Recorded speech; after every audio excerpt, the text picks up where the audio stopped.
Aduhai Tasik, damai sungguh hati ini apabila merasa kedinginan airmu.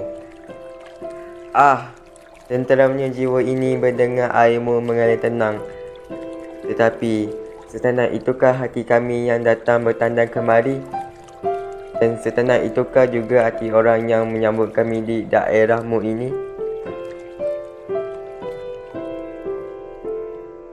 Apa Zafar? Kau nak melatih dan mengiringi orang buta berkayak melintasi tasik pemain? Ya, Mak. Tapi bukan orang buta. Orang cacat penglihatan. Samalah tu. Buta. Tidak Zafar, Mak tak izinkan kau pergi. Tak boleh, Mak. Kan ini tugas saya. Lagipun, ini bukan kumpulan pertama yang saya latih dan iringi berkayak di tasik pemain itu. Memang betul Zafar, tapi sebelum ini kau cuma menjadi jurulatih dan juru orang-orang yang sempurna, bukan orang buta. Mak tak adalah nak bimbang sangat, tapi kali ni... InsyaAllah, Mak. Dengan pengalaman dan kepakaran yang ada pada saya tak akan mudah hilang pertimbangan, Mak. Saya akan pergi menjalankan tugas dan kemudian balik semula ke pangkuan Mak dengan selamat sejahtera. Kau akan tidur dekat sana lah, ya? Ya, Mak. Saya akan bersama-sama mereka selama 4 hari 3 malam. 4 hari 3 malam? Selalunya kau cuma tidur 2 malam bersama-sama orang yang datang berekspedisi di situ. Kami terpaksa menimbangkan keadaan fizikal mereka, Mak. Sebab itulah kami panjangkan sedikit latihan pakej mereka. Diorang itu pun satu, dah tahu tak nampak. Buat apalah nak susahkan diri dan bebankan orang lain dengan menyertai kegiatan macam itu? Apalah yang boleh mereka hayati? Sebetulnya saya mengagumi semangat mereka untuk turut sama terlibat dalam kegiatan-kegiatan macam ini, Mak. Sebab itulah saya teringin sangat nak melatih dan mengiringi mereka, Mak. Terasa unik dan mencabar tugas saya kali ini. Jadi, kau sendiri yang menawarkan diri untuk memikul tugas ni? Ya, Mak. Kebetulan Faizal dan Chong sedang mengiringi sekumpulan pelancong Jerman merentas belantara Alunio dan mendaki Gunung Sayung. Rashid pula sedang bercuti sakit. Yazid pula baru berangkat ke Mekah untuk membuat umrah. Kaki tangan yang tinggal hanya saya dan Abang Izzy. Kau ni memang sengaja mencari penyakit. Tak ada beban, batu digalas. Mak bukannya apa, Mak bimbang keselamatan kau, Zafar. Mak janganlah bimbang. Bot polis dan bot penyelamat pihak pemain resort akan mengiringi ekspedisi kami. Mereka akan cepat-cepat bertindak kalau sesuatu berlaku kepada kami. Tapi Mak takut mereka hanya menjaga kebajikan orang buta itu saja dan mengabaikan keselamatan kau. Umat ini hanya ada engkau saja, Zafar. Kaulah jantung hati Mak.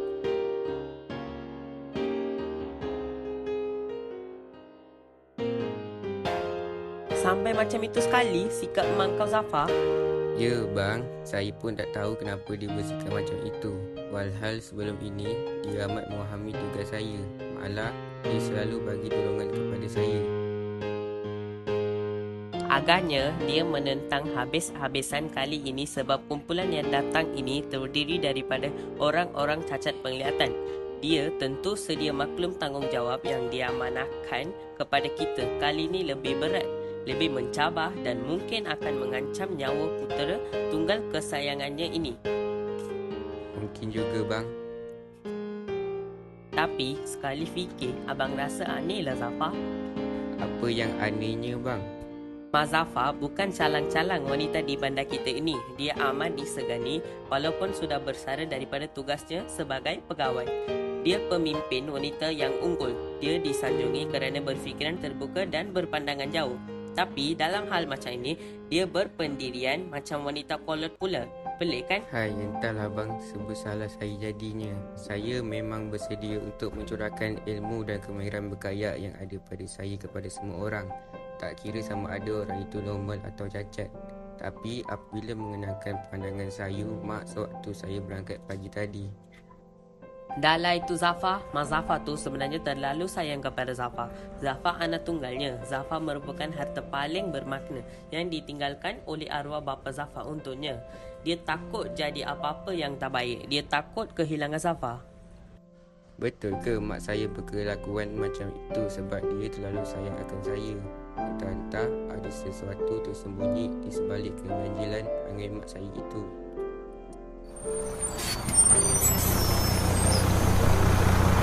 Assalamualaikum. Ya, saya Zafar. Apa khabar semua? Maaf ya kalau saya bertanya. Yang datang semuanya tak nampak ke? Dah encik, daripada 36 orang yang datang ni, 6 orang berpenglihatan normal termasuk saya dan Nurul.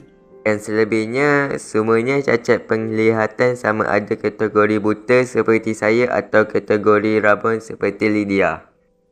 InsyaAllah, saya dan kawan-kawan rabun yang lain boleh menjadi jurumudi, tapi kami mesti sentiasa diawasi.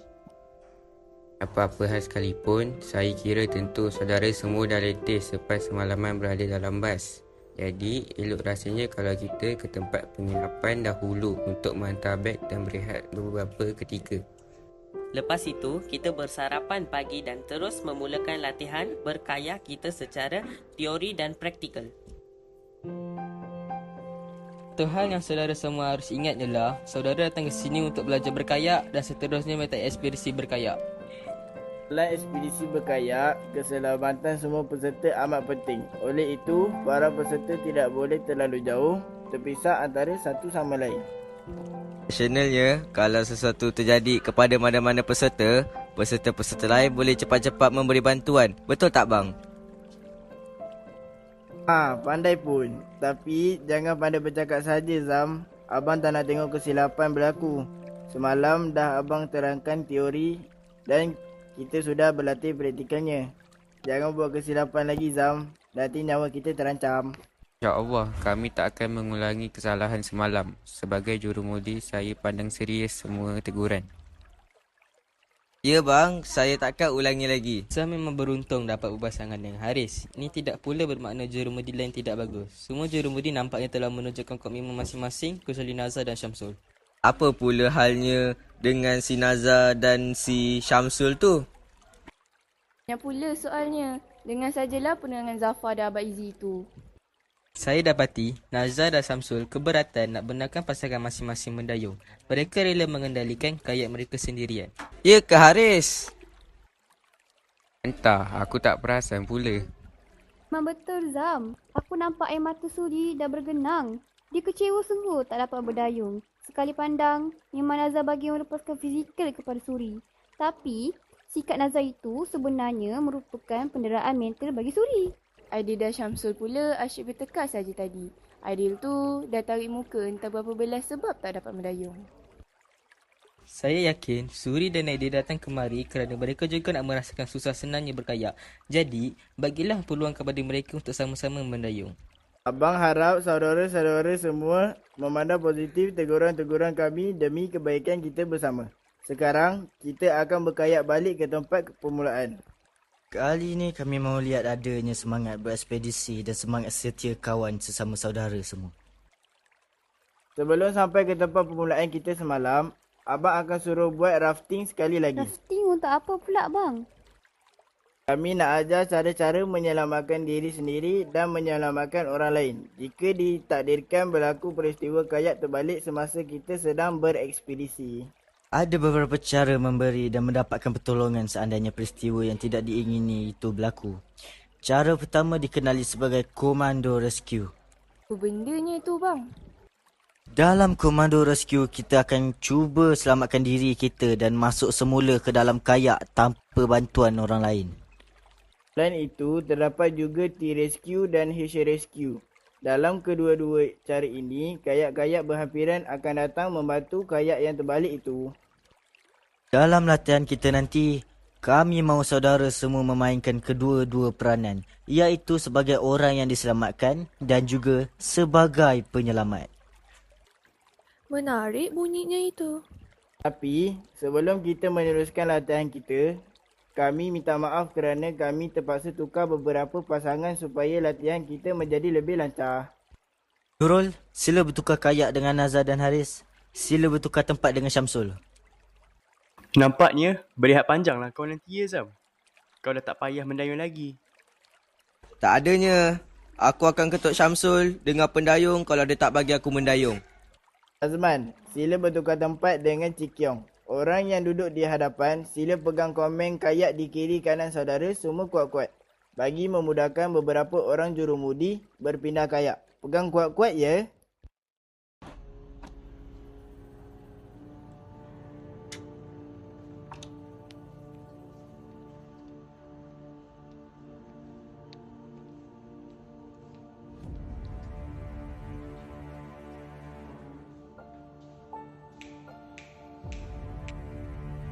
Wan, kita pergi bully dia. Jom. Cai.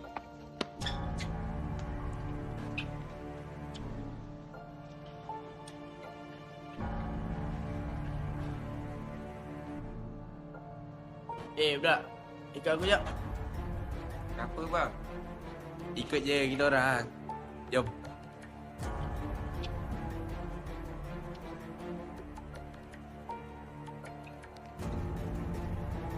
Abang.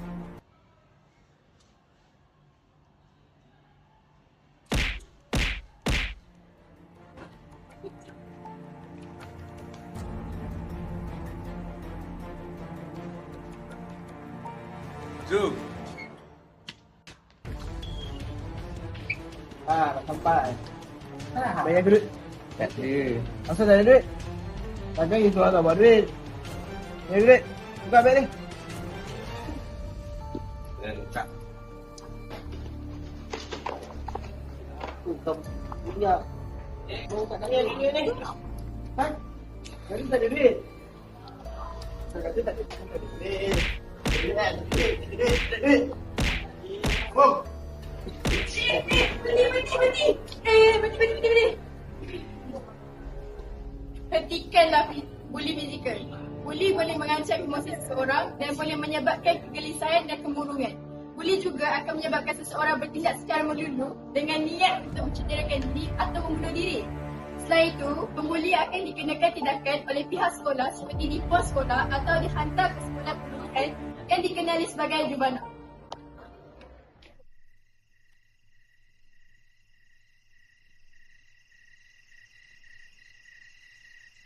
Pergilah tidur. Abang tengok kawan-kawan Zam dah lama belayar ke lautan mimpi. Zam pun tentu letih macam mereka juga kan? Memang saya letih bang. Tapi saya tak tahu kenapa saya tak boleh melelapkan mata. Sebab itulah saya keluar dan duduk di beranda chalet ni untuk bermesra dengan angin malam. Bagi orang seperti saya, tak ada bezanya antara malam atau siang. Apa yang menyebabkan Zam tidak boleh tidur? Latihan siang tadi terlalu lasak ke? Atau tempat penginapan, makan, minum dan layanan kami di sini? Tempat penginapan, makan minum dan layanan yang kami terima di sini cukup memuaskan bang. Habis tu, kenapa Zam tak dapat tidur? Saya tak boleh tidur sebab saya terlalu gembira bang. Saya terlalu gembira mengenangkan pencapaian baru saya dan rakan-rakan saya hari ini. Terima kasih bang. Tanpa bantuan abang dan Zafar, kami tak mungkin dapat merasa semua ni. Semua pihak memainkan peranan Zam. Kalau abang dan Zafar sahaja yang bersungguh-sungguh memberi tunjuk ajar, sedangkan Zam dan rakan-rakan Zam tidak memberi kerjasama, tak jadi juga. Oh ya Zam, ada satu hal yang abang nak tanya kepada Zam. Apa dia bang? Apa sebenarnya yang telah mendorong Zam bersusah payah mengatur ekspedisi ini? Aktiviti-aktiviti rekreasi sering mendapat sambutan hangat daripada ahli-ahli pertubuhan kami bang. Tapi sebelum ini, aktiviti-aktiviti kami hanya berupa perkelahan, hari keluarga, menara ke goa dan mendaki gunung. Kami sering dibawa menikmati keindahan alam.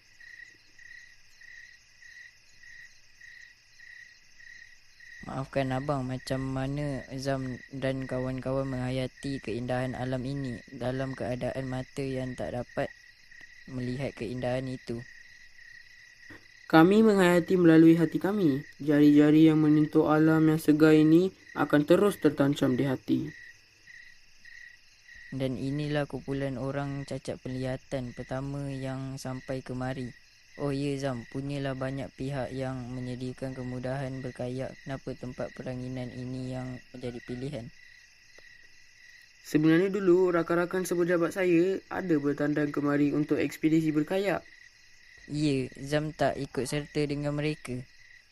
Memang saya nak ikut, tapi mereka pandang remeh keinginan saya. Mereka memperkecilkan keupayaan saya ni.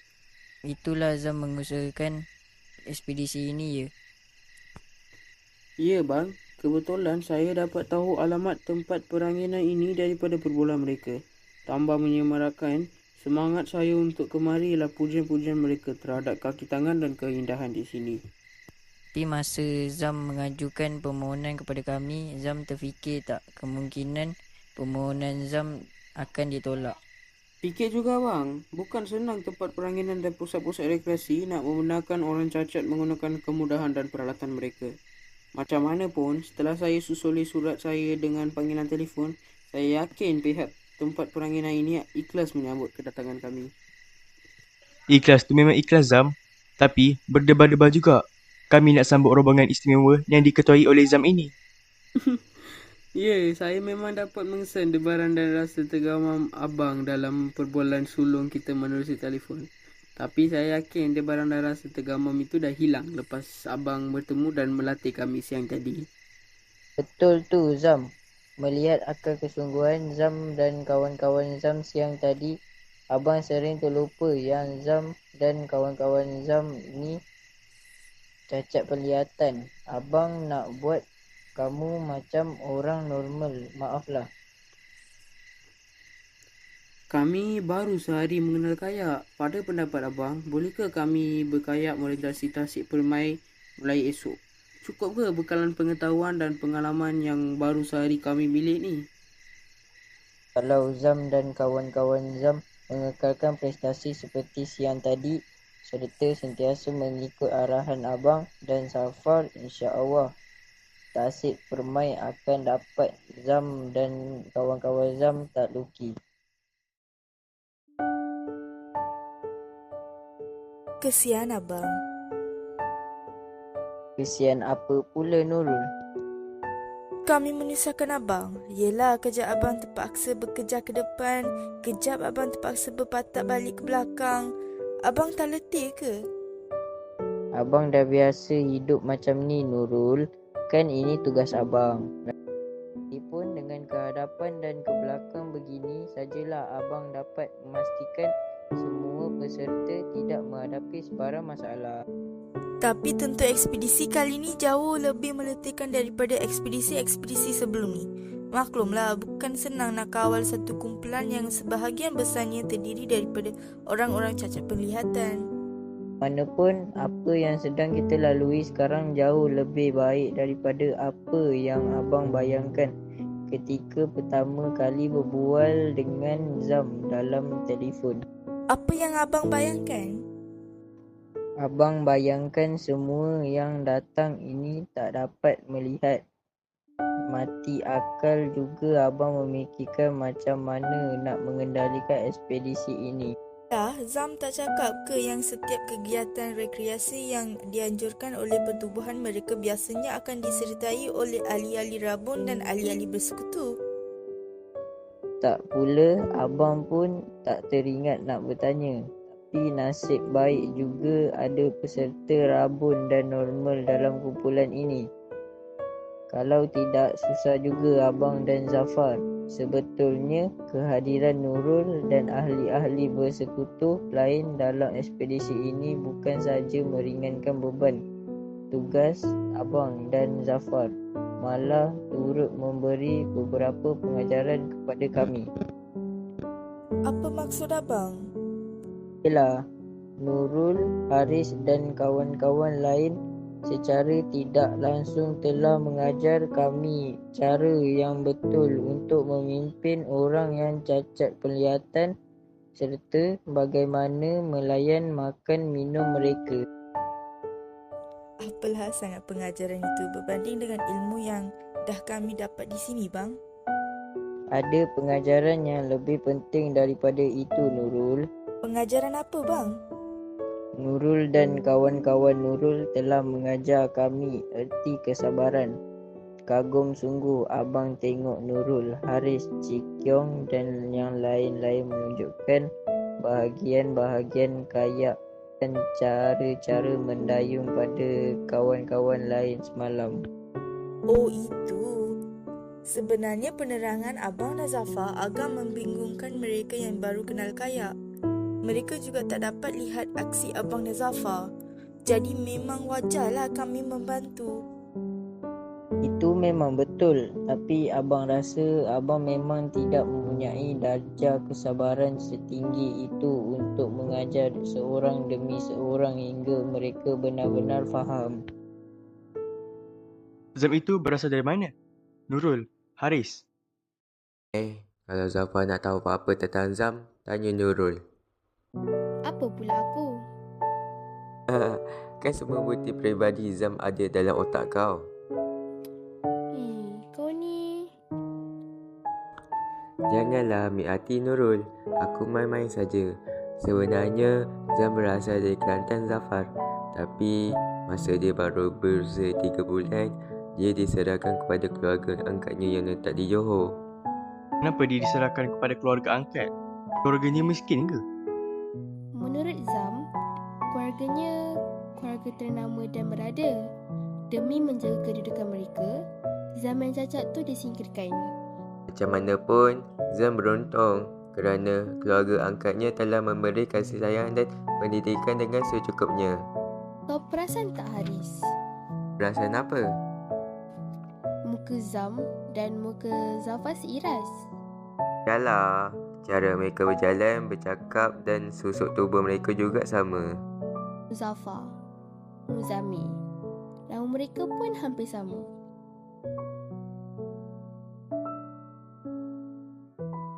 Hai Zafar, lamanya posting depan cermin. Kalahkan anak dara bersolek bunda.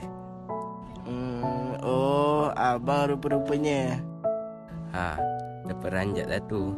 Apa yang menyebabkan Zafar leka benda depan cermin pagi ni? Tengah belik muka sendiri, bang. Syak sendirilah tu.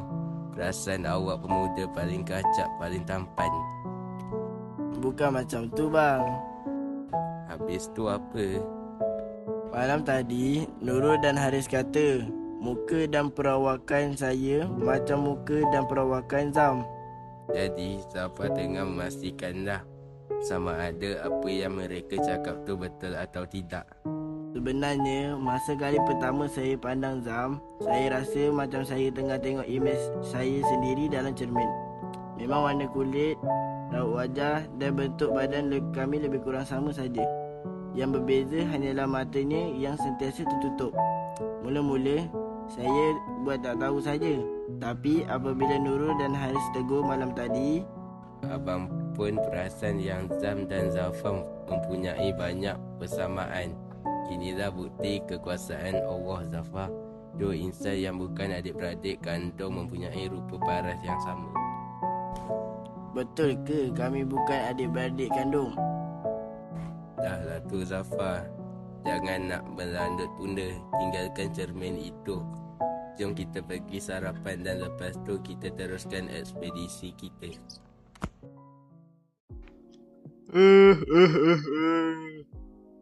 Penatnya. Balik sekolah, basuh tangan. Sekarang kan dah bersih. Tak bersih lagi. Guna tisu lah.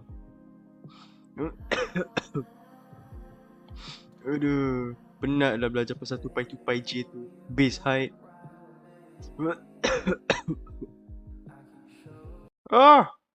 Batuk aku warna merah.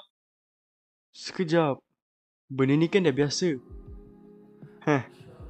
Buang je lah. Oi, batuk berdarah ke? Siapa yang cakap? Belakang, pedang belakang. Hantu. Aku tisu kotak lah, bukan hantu. Tisu kotak? Bukan ke kotak tisu? Alah, kotak tisu dan tisu kotak sama je. Kalau awak tak tahu, batuk berdarah itu adalah penyakit tuberkulosis. Ia boleh membawa maut. Penyakit tuberkulosis, benda tu? Penyakit tuberkulosis adalah penyakit berjangkit berpunca daripada bakteria. Ia merebak melalui batuk, bersin dan berbual dengan orang lain. Ia juga merebak melalui udara. Jadi, jangan bernafas. Gurau. Dia ni gurau-gurau pula. Ingat saya main-main ke? Orang tengah sakit ni. Kau ni, biarlah. Nak tanya. Apakah gejala ataupun tanda untuk penyakit tuberkulosis ni? Gejala penyakit tuberkulosis adalah batuk melebihi 2 minggu, demam, hilang selera makan, susut berat badan dan batuk udara. Baiklah. Terima kasih kotak tisu ataupun tisu kotak. Saya akan pergi ke hospital dengan segera juga.